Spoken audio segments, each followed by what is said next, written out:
Hi friends, welcome to లైలీ Karthik tech channel. అయితే ఈరోజు మనం ఫ్రంట్ అండ్ బూట్ క్యాంప్ కోర్స్లో మాడ్యూల్ 2కి వచ్చేసామండి. సో మాడ్యూల్ 2 వచ్చేసి హెచ్టిఎంఎల్ రిలేటెడ్ ఉంది. సో ఈ హెచ్టిఎంఎల్లో మీరు బేసిక్ టు అడ్వాన్స్ అనేది నేర్చుకుంటారు. అయితే ద ఫస్ట్ వీడియో ఏంటంటే వాట్ ఈస్ హెచ్టిఎంఎల్, అసలు హెచ్టిఎంఎల్ అంటే ఏంటి, హెచ్టిఎంఎల్ వల్ల ఉపయోగం ఏంటి, ఫ్రంట్ ఎండ్లో హెచ్టిఎంఎల్ ఎక్కడ ఉపయోగిస్తారు అనేది మీకు ఈ వీడియోలో ఎక్స్ప్లెయిన్ చేస్తాను. హెచ్టిఎంఎల్ అంటే ద ఫుల్ ఫార్మాట్ వచ్చేసి హైపర్ టెక్స్ట్ మార్కప్ లాంగ్వేజ్ అనమాట. సో హెచ్టిఎంఎల్ అనేది the first thing is the base structure అనమాట. అంటే ఒక వెబ్సైట్కి ఒక స్ట్రక్చర్ కావాలి అని అనుకుంటే హెచ్టిఎంఎల్ యూజ్ చేయాలి. హెచ్టిఎంఎల్ లేకుండా మీకు ఏ వెబ్సైట్ కూడా ఉండదు. ఇది బేస్ ఫౌండేషన్. అంటే హెచ్టిఎంఎల్ లేకుండా మీకు ఏ వెబ్సైట్ ఉండదు. హెచ్టిఎంఎల్ అనేది ఒక స్ట్రక్చర్, ఫస్ట్ ఒక స్ట్రక్చర్ క్రియేట్ చేసుకుంటేనే మీరు తర్వాత దానికి స్టైలింగ్ కానీ లేకపోతే ఇంట్రాక్షన్స్ కానీ లైక్ జావా స్క్రిప్ట్ లాజిక్స్ కానీ ఇవన్నీ కూడా మీరు రాయగలరు. ఫస్ట్ హెచ్టిఎంఎల్ లేకుండా మీరు సిఎస్ఎస్ కానీ జావా స్క్రిప్ట్ కానీ ఈ రెండింటితో యూజే ఉండదన్నమాట. సో అది మెయిన్, అంటే ద పవర్ ఆఫ్ హెచ్టిఎంఎల్ వచ్చేసి అదనమాట. సో అందుకని హెచ్టిఎంఎల్ కూడా ఇంపార్టెంట్గా మీరు బేస్ ఫౌండేషన్గా ఖచ్చితంగా నేర్చుకోవాలి. అయితే ఈ వీడియోలో హెచ్టిఎంఎల్ బేస్ అనేది మీకు ఎక్స్ప్లెయిన్ చేస్తాను. అంటే హెచ్టిఎంఎల్ ఏంటి అనేది, దానివల్ల ఉపయోగాలు, రియల్ టైమ్ ఎగ్జాంపుల్స్ కూడా చూపిస్తాను. ఓకే, ఇప్పుడు మీరు చూస్తున్నారు కదా ఈ వెబ్ పేజ్, ఇది వచ్చి జస్ట్ google.com. మీరు ఎన్నోసార్లు యూజ్ చేస్తుంటారు. అయితే ఈ వెబ్ పేజ్ కూడా హెచ్టిఎంఎల్లో డెవలప్ చేసింది. ఎందుకంటే హెచ్టిఎంఎల్ లేకుండా ఏ వెబ్సైట్ కూడా డెవలప్మెంట్ అనేది ఉండదు. మీరు ఇక్కడ చూసుకోవచ్చు, హెచ్టిఎంఎల్ హెడ్ సెక్షన్ ఉంది, బాడీ సెక్షన్ ఉంది. బాడీ సెక్షన్ లోపల మీకు ప్రతిదీ కూడా హెచ్టిఎంఎల్లో డిజైన్ చేస్తుంది అనమాట. సో అంటే ఒక స్ట్రక్చర్ అనేది ఇచ్చున్నారు, మీరు చూసుకోవచ్చు. సో చూసారు కదా, ఇలా ఉంటుంది. ఇదనే కాదండి, ఏ వెబ్సైట్ అయినా కూడా మీకు హెచ్టిఎంఎల్ లేకుండా అయితే మాత్రం ఏది ఉండదు. ఫ్లిప్కార్ట్ చూసుకున్నా, అమెజాన్ చూసుకున్నా, ఏదైనా కూడా హెచ్టిఎంఎల్ అనేది కంపల్సరీ. సో ఇక్కడ కూడా మీరు చూడొచ్చు, ఇక్కడంతా కూడా మీకు హెచ్టిఎంఎల్లోనే ఉంది. ఇదంతా హెచ్టిఎంఎల్ఏ. సో ఇక్కడ మీరు చూడొచ్చు, ఇది స్టైల్స్ అంటారు మామూలుగా, అంటే స్టైలింగ్ అనమాట. సిఎస్ఎస్ స్టైలింగ్ అంటే మీకు ఎగ్జాంపుల్ చెప్పాలంటే ఓకే ఫైన్, చూపిస్తా ఉండండి ఒక్కసారి. ఓకే, ఇక్కడ ఒక యాంకర్ ట్యాగ్ అనేది ఉంది కదా. సో ఈ యాంకర్ ట్యాగ్ కూడా ఇక్కడ వీళ్ళు స్టైలింగ్ అనేది ఇచ్చారనమాట. ఈ స్టైల్స్ అనేది డిసేబుల్ చేస్తే ఎలా కనిపిస్తుందో చూడండి. సో చూసారు కదా, ఇలా కనిపిస్తుంది అనమాట. అంటే స్టైల్స్ డిసేబుల్ చేస్తే, సో స్టైల్స్ లేకుండా ఇలా ఉంటుంది. సో అంటే ఏంటంటే ఒక స్ట్రక్చర్, అంటే ఒక మనిషికి స్కెలిటన్ ఎలాగో అలాగే ఒక వెబ్సైట్కి హెచ్టిఎంఎల్ కూడా అలా అనమాట. అందుకని హెచ్టిఎంఎల్ అనేది చాలా ఇంపార్టెంట్, ఖచ్చితంగా నేర్చుకోవాలి. సో నెక్స్ట్ వచ్చేసరికి ఇట్లా రియల్ టైమ్ ఎగ్జాంపుల్స్ చూసారు కదా. ఇప్పుడు మీకు కోడ్ చూపిస్తాను, బేస్ కోడ్ అనేది. సో లాస్ట్ వీడియోలో, అంటే మాడ్యూల్ 1 లాస్ట్ వీడియోలో మీకు ఇది చూపించాను. ఇది బేస్ స్ట్రక్చర్ మీకు మాడ్యూల్ 1లో ఎక్స్ప్లెయిన్ చేస్తానని చెప్పేసి ఇక్కడ మీరు చూడొచ్చు. సో యూజువల్గా ఇది నేను రిమూవ్ చేస్తే,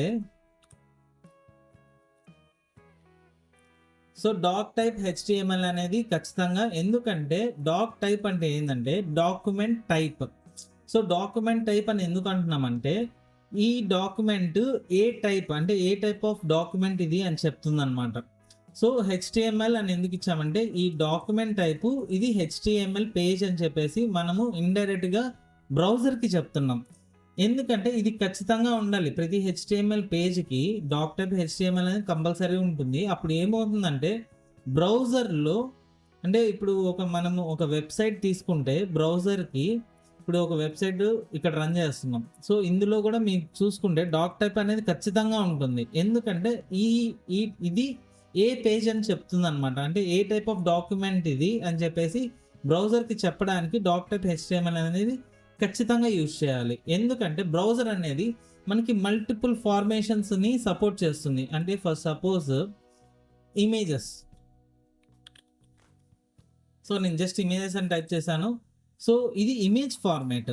సో మీకు ఇది కూడా, అంటే ఇది ఇమేజ్ ఫార్మేట్లో ఉంటే కూడా మీకు ఇది ఇందులో ఓపెన్ అయింది, సారీ.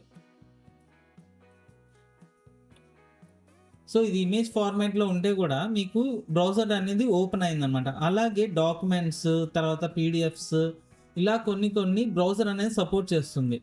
సో అంటే డిఫరెంట్ టైప్ ఆఫ్ ఫైల్స్ని బ్రౌజర్ అనేది సపోర్ట్ చేస్తుంది కాబట్టి మనము ఒక వెబ్ పేజ్ క్రియేట్ చేసేటప్పుడు ఖచ్చితంగా మనము డాక్ టైప్ HTML అనేది ఖచ్చితంగా మెన్షన్ చేయాలి.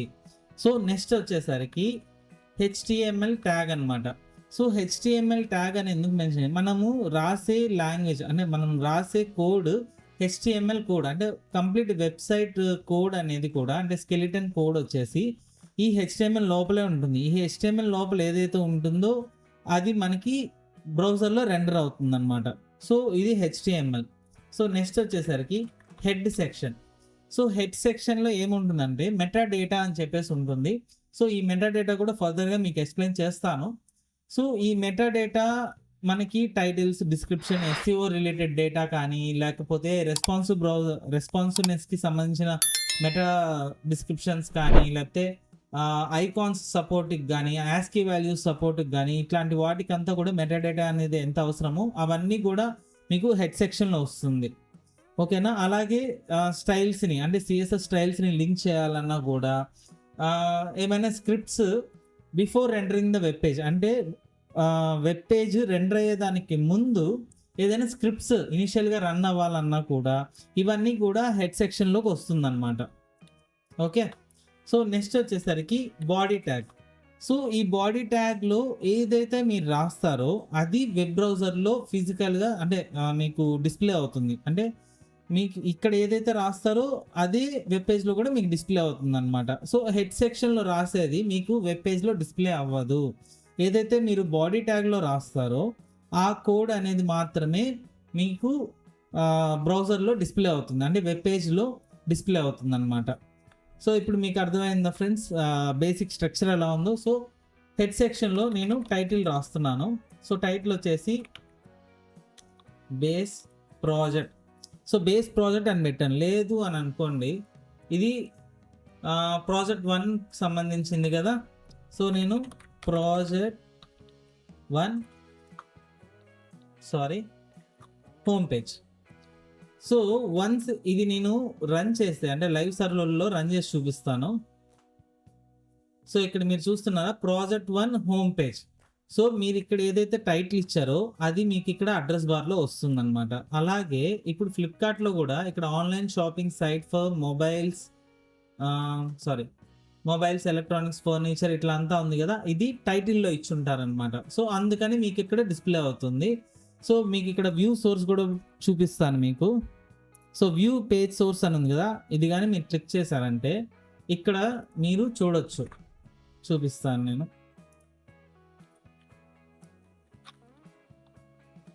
సో ఇక్కడ చూసారా టైటిల్లో ఆన్లైన్ షాపింగ్ ఫర్ మొబైల్స్ అని చెప్పేసి ఇట్లా ఇచ్చున్నారు చూసారా.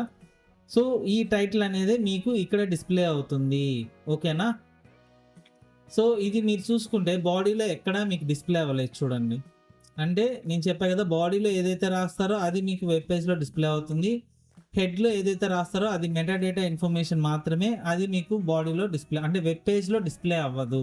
అర్థమైందా? సో నెక్స్ట్ వచ్చేసరికి బాడీలో ఓకే ఫైన్, నేను ఫస్ట్ H1 రాయట్లేదు, just sample web page. So sample web page అని రాశాను కదా, అది అలాగే డిస్ప్లే అయింది. బట్ దానికి ఎటువంటి స్టైలింగ్ కానీ లేకపోతే ఫాంట్ సైజ్ బోల్డ్ అవ్వడం కానీ ఇలాంటివన్నీ ఏది అవ్వలేదన్నమాట. అంటే వెబ్ పేజ్ అనేది రెండర్ అయింది. ఈ శాంపుల్ వెబ్ పేజ్ అనేది జస్ట్ ఒక సింపుల్ టెస్ట్గా మనకి డిస్ప్లే అయింది అంతే. సో అది ఏ టైప్ ఆఫ్ ఎలిమెంట్ లేకపోతే అసలు దాన్ని ఏమంటారు అనేది మనం ఇంకా ఏం చెప్పలేదు. సో నెక్స్ట్ వచ్చేసరికి H1 హెడ్డింగ్. సో H1 అంటే ఏంటంటే ఇది హెడ్డింగ్ ఎలిమెంట్ అంటారు. యూజువల్గా HTML ఎలిమెంట్స్ అన్నీ కూడా ఎన్క్లోజ్డ్ విత్ బ్రేసెస్ అనమాట. అంటే ఈ లెస్ దెన్ గ్రేటర్ దెన్ సింబల్లో మనకి ఎన్క్లోజ్ అయి ఉంటాయి HTML అన్నీ. సో ఇది వచ్చి ఓపెనింగ్ ఎలిమెంట్ ట్యాగ్, ఇది వచ్చి క్లోజింగ్ ఎలిమెంట్ ట్యాగ్ అంటారు. సో ఏ ఎలిమెంట్ తీసుకున్నా కూడా ఆ ఎలిమెంట్స్ వచ్చేసి ఓపెనింగ్ ఉంటుంది, సో ఓపెనింగ్ ఎలిమెంట్ ఉంటుంది, ఓపెనింగ్ ఎలిమెంట్ ట్యాగ్ ఉంటుంది, అలాగే క్లోజింగ్ ఎలిమెంట్ ట్యాగ్ కూడా ఉంటుంది అనమాట. సో ఇది వచ్చేసి పెయిర్డ్ ఎలిమెంట్ ట్యాగ్స్ అంటారు. అలాగే సింగులర్ ఎలిమెంట్ ట్యాగ్స్ కూడా ఉన్నాయి. అది ఎలా ఉంటుందంటే maybe for example HR. So ఇది సింగులర్ ఎలిమెంట్ ట్యాగ్స్ అనమాట. సో హెచ్ఆర్ అంటే ఏంటంటే హారిజంటల్ రూల్ ట్యాగ్ అనమాట. హెచ్ఆర్ అంటే సేవ్ చేసి చూపిస్తాను మీకు, చూడండి. సో ఒక లైన్ అనేది డిస్ప్లే అవుతుంది అనమాట మీకు ఇక్కడ చూసుకుంటే. ఓకే, సో అలాగే H1లోనే మీకు అంటే హెడ్డింగ్ ట్యాగ్స్లో H1 అనేది టాప్ హెడ్డింగ్ అనమాట. సో ఇక్కడ మీకు డిస్ప్లే అయింది కదా, ఒక ఫాంట్ సైజు బోల్డ్ ఫార్మాట్లో డిస్ప్లే అయింది అనమాట. సో బ్రౌజర్ ఎలా తీసుకుంటుందంటే ఓకే ఇది హెడ్డింగ్, ఫస్ట్ ప్రయారిటీ హెడ్డింగ్, లేకపోతే ఫస్ట్ ఎలిమెంట్ ఆఫ్ హెడ్డింగ్ అనమాట H1 అంటే. సో అలాగే చూసుకుంటే నెక్స్ట్ H2 హెడ్డింగ్ 2. సో ఇది సెకండ్ లెవెల్ ఆఫ్ హెడ్డింగ్ అంటే చెప్పుకోవచ్చు. So H2 second level of heading. ఇలాగా మనకి H1 నుంచి H6 వరకు ఉన్నాయి. సో మీకు అన్ని డిస్ప్లే చేసి చూపిస్తాను కూడా. శాంపుల్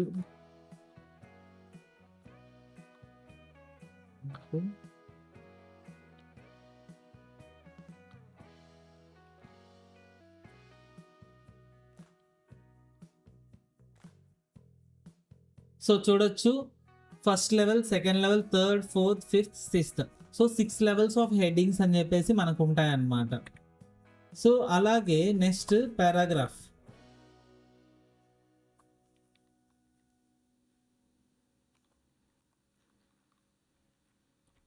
సో ఇక్కడ మీరు చూడొచ్చు, సో శాంపుల్ డిస్క్రిప్షన్ కూడా డిస్ప్లే అయిందనమాట. సో ఇలాగా మనకి అంటే మనం ఏదైతే మనము బాడీలో రాస్తామో అంటే హెడ్డింగ్ అవ్వచ్చు, పారాగ్రాఫ్ డిస్క్రిప్షన్స్ అవ్వచ్చు, లేదంటే ఏదైనా మనకి సెక్షన్స్ లాగా అవ్వచ్చు, ఆర్టికల్స్ అవ్వచ్చు, ఇమేజెస్ అవ్వచ్చు, లింక్స్ అవ్వచ్చు, లిస్ట్ అవ్వచ్చు, ఏదైనా కూడా మనము HTML ఎలిమెంట్స్ ద్వారా మనం ఇక్కడ నుంచి పాస్ చేస్తాము. అది మనకి ఇక్కడ డిస్ప్లే అవుతుంది అనమాట. సో బేస్ HTML ఫార్మేట్ చూసుకుంటే ఇలాగే ఉంటుంది. సో నెక్స్ట్ వచ్చేసరికి మెటా ట్యాగ్స్ గురించి జస్ట్ సింపుల్గా ఎక్స్ప్లెయిన్ చేస్తాను, మీరు కూడా ఎక్స్ప్లోర్ చేయండి. సో మెటాలో ఇక్కడ మీరు చూసుకుంటే ఫస్ట్ మెటా వచ్చేసి కార్సెట్ UTF-8. ఇది కార్సెట్ UTF-8 అని ఎందుకు అంటున్నామంటే యూజువల్గా మనకి HTMLలో ASCII కోడ్స్ ఉంటాయి. ఆ ASCII కోడ్ సపోర్ట్స్కి మనము ఈ మెటా ట్యాగ్ అనేది మనం ఇంక్లూడ్ చేస్తాము. మీకు అది కూడా చూపిస్తాను. HTML ASCII codes. సో మీరు ఇక్కడ చూసుకుంటే సో ఒక టైప్ ఆఫ్ ఫార్మేట్లో ఉంటుందన్నమాట ASCII కోడ్ అని. ఇప్పుడు మీకు అండ్ సింబల్ ఉంది కదా, ఈ అండ్ సింబల్ డిస్ప్లే చేయాలంటే మీరు డైరెక్ట్గా కూడా అండ్ రాయొచ్చు. అలా కాకుండా ఈ కోడ్ మీరు పాస్ చేసినప్పుడు కూడా ఈ కోడ్ కానీ లేకపోతే ఈ కోడ్ కానీ, ఈ రెండు కోడ్లో పాస్ చేసినప్పుడు కూడా ఈ సింబల్ అనేది మీకు డిస్ప్లే అవుతుంది. అలాగా నెంబర్స్, కొన్ని డిఫరెంట్ సింబల్స్ ఉంటాయి, @ అని చెప్పేసి ఇంకా చాలా సింబల్స్ ఉంటాయన్నమాట. ఇది HTML ASCII కోడ్. ఈ HTML ASCII కోడ్ మీకు సపోర్ట్ చేయాలన్నా కూడా ఖచ్చితంగా మీరు ఈ కార్సెట్ UTF-8 అని చేసినప్పుడు ప్రాపర్ సపోర్ట్ అనేది ఉంటుంది బ్రౌజర్లో. సో ఇది లేకుండా కూడా సపోర్ట్ చేస్తుంది, బట్ ప్రాపర్గా సపోర్ట్ చేయాలంటే ఖచ్చితంగా ఇది ఇంక్లూడ్ చేయాలన్నమాట. అర్థమైందా? సో నెక్స్ట్ వచ్చేసరికి ఇది వచ్చి IE ఎడ్జ్కి సంబంధించింది. బట్ ఇప్పుడైతే అంత ఇదిగా ఎవరు అంటే యాడ్ చేయట్లేదు ఈ మెటా. ఎందుకంటే ఆల్మోస్ట్ ప్రతి ఒక్కరు కూడా IE ఎడ్జ్ యూజ్ చేయట్లేదు. ఆల్మోస్ట్ ప్రతి ఒక్కరు కూడా క్రోమ్ కానీ, మోజిల్లా ఫైర్ఫాక్స్ కానీ, ఇంకా కొన్ని కొత్త బ్రౌజర్స్ ఉన్నాయి, అట్లాంటివి యూజ్ చేస్తున్నారు. నెక్స్ట్ టైటిల్ మీకు ఆల్రెడీ ఎక్స్ప్లెయిన్ చేశాను కదా. సో ఆ టైటిల్లో మనం ఇక్కడ ఏదైతే ఇస్తామో అదే మనకి టాప్ అడ్రస్ బార్లో డిస్ప్లే అవుతుంది. నెక్స్ట్ వచ్చేసరికి డిస్క్రిప్షన్. సో డిస్క్రిప్షన్ అంటే ఏంటంటే మెటా డిస్క్రిప్షన్ అంటే ఏంటంటే ఇది SEOకి హెల్ప్ అవుతుంది అనమాట. అంటే ఎగ్జాంపుల్కి మీకు చూపిస్తాను. సో గూగుల్లో మీరు ఎప్పుడైనా కూడా ఫ్లిప్కార్ట్ కానీ లేకపోతే ఇంకేదైనా అదర్ బ్రౌజర్స్ టైప్ చేసినప్పుడు మీకు ఇక్కడ కొంచెం టెస్ట్ వస్తుంది చూడండి ఇక్కడ. So welcome to Flipkart India trusted and beloved ecommerce platform ఇట్లా అని చెప్పేసి వచ్చింది కదా, ఇది డిస్క్రిప్షన్ అనమాట. సో మీరు ఏదైతే డిస్క్రిప్షన్ ఇస్తారో అది ఇక్కడ మీకు డిస్ప్లే అవుతుంది. సో అమెజాన్ ఇక్కడ మీరు చూడొచ్చు. ఓకే, మీరు ఇదనే కాదు, ఇప్పుడు ప్రైమ్ వీడియో ఉంది, ప్రైమ్ వీడియోకి సంబంధించిన డిస్క్రిప్షన్ ఇది. సో మీరు ఏదైతే వెబ్సైట్ ఇస్తారో దానికి సంబంధించిన డిస్క్రిప్షన్స్ ఇక్కడ డిస్ప్లే అవుతాయి. ఓకే. సో ఇది మెయిన్, అంటే మనకి డిస్క్రిప్షన్ వల్ల ఉపయోగం ఏంటంటే, ఓకే, ప్రతి వెబ్ పేజ్కి డిస్క్రిప్షన్ ఎందుకు ఉంటుందంటే ఎస్ఈఓ రిలేటెడ్కి మనకి హెల్ప్ అవుతుంది కాబట్టి. సో నెక్స్ట్ వచ్చేసరికి మెటా వ్యూ పోర్ట్ అనమాట. వ్యూ పోర్ట్ అని ఎందుకు అంటున్నా అంటే ఇది వచ్చేసి రెస్పాన్స్కి సంబంధించిన మెటా ట్యాగ్ అనమాట. సో ఇక్కడ వచ్చి ఈ కంటెంట్లో మీకు ఏదైతే ఇచ్చారో ఇవి మీరు ఒకసారి ఎక్స్ప్లోర్ చేయండి. ఎక్స్ప్లోర్ చేసి నాకు కామెంట్స్లో మీరు ఆన్సర్ చేయండి. మీకు ఫర్దర్ వీడియోస్లో కూడా నేను ఎక్స్ప్లెయిన్ చేస్తాను. బట్ మీరు ఎక్స్ప్లోర్ చేసినప్పుడు ఈ వ్యూ పోర్ట్ ట్యాగ్ ఎందుకు ఉపయోగిస్తారు అనేది కూడా మీకు ఈజీగా అర్థమవుతుంది అనమాట. సో నెక్స్ట్ వచ్చేసరికి లింక్. సో మీకు ఆల్రెడీ ఫస్ట్ అంటే మాడ్యూల్ 1 లాస్ట్ వీడియోలో చెప్పినట్టు స్టైల్స్ని ఇక్కడ ఇంపోర్ట్ చేసుకోవచ్చు. అంటే ఎక్స్టర్నల్ స్టైల్ షీట్ని ఇక్కడ మీరు ఇంపోర్ట్ చేసుకోవచ్చు. అంటే మీరు స్క్రిప్ట్స్ కూడా, అంటే నేను మీకు ఆల్రెడీ చెప్పా కదా, వెబ్ పేజ్ రెండర్ అయ్యే ముందు ఏదైనా స్క్రిప్ట్స్ రెండర్ అవ్వాలంటే కూడా ఈ స్క్రిప్ట్స్ని మీరు హెడ్ సెక్షన్లో రాసుకోవచ్చు. అంటే మీరు ఇక్కడ కూడా ఆ స్క్రిప్ట్స్ని రాసుకోవచ్చు. సో దీనివల్ల ప్రాబ్లం ఏం లేదు. బట్ నేను ఇది ఎందుకు చెప్తున్నానంటే వెబ్ పేజ్ రెండర్ అయ్యే ముందు అని చెప్తున్నాను. సో యూజువల్గా వెబ్సైట్ రెండర్ అయ్యే ముందు ఎలాంటి స్క్రిప్ట్ రన్ చేయాల్సిన అవసరం లేదు. ఇన్ కేస్ ఏదైనా మ్యాండేటరీ స్క్రిప్ట్స్ కానీ ఉంటే అవి ఇక్కడ రన్ చేసుకోవచ్చు. లేదు అని అంటే better to go with before closing body tag అనమాట. అంటే క్లోజింగ్ బాడీ ట్యాగ్ ఎక్కడైతే ఉందో దానికి ముందు మనము ఆ స్క్రిప్ట్స్ అనేది రన్ చేస్తాం. సో దీనివల్ల మనకి పర్ఫార్మెన్స్లో ఏ ఇష్యూ కూడా రాదనమాట. So basic structure of HTML కూడా ఇదే. సో మీకు అర్థమైందని చెప్పేసి అనుకుంటున్నాను. ఏదైనా డౌట్స్ ఉంటే నాకు ఖచ్చితంగా కామెంట్స్లో అడగండి. నేను ఖచ్చితంగా క్లారిఫై అనేది చేస్తాను. సో ఫర్దర్ వీడియోస్ కూడా నేను తొందరగానే మీకు అప్లోడ్ చేస్తాను. సో ఈ వీడియో మీకు నచ్చిందని అనుకుంటున్నాను. ఈ వీడియో మీకు నచ్చితే లైక్ చేయండి. అలాగే మీ ఫ్రెండ్స్ అండ్ ఫ్యామిలీ మెంబర్స్కి షేర్ చేయండి. మా ఛానల్ సబ్స్క్రైబ్ చేసుకోండి. Thanks for watching.